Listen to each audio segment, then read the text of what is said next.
Viral ngayon ang isang matinding panawagan na ipinabot ni Bagong Henerasyon Party List Representative Bernadette Herrera sa mga botante ngayong papalapit ng halalan.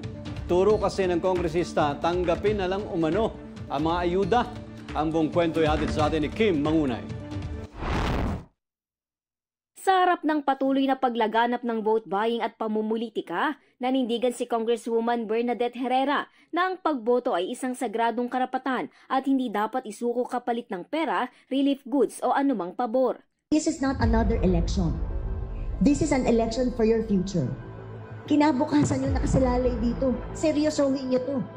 Ang gulo-gulo na ng bansa natin. We are very divided. Kaya wag nyo ibebenta ang boto nyo, parang awa nyo na.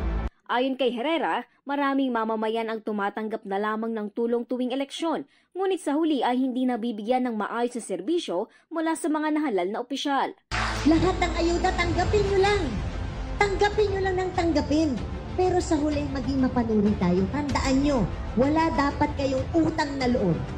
Kung kanino galing yan, dahil galing yan sa nagbabayad ng buwis ng bansa natin. Paliwanag pa ni Herrera, ang pagboto ay hindi lamang para sa sarili, kundi para sa kinabukasan ng buong bansa, lalo na ng mga kabataan at susunod na henerasyon. Mariin din niyang binigyang diin na responsibilidad ng gobyerno na maglingkod, hindi lamang sa panahon ng kampanya, kundi sa buong termino. I'm serious.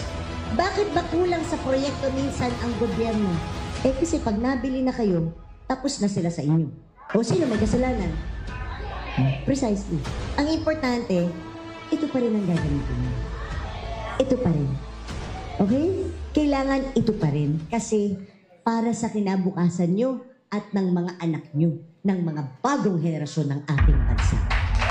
Ako si Kim Mangunay para sa Kwentong Politiko.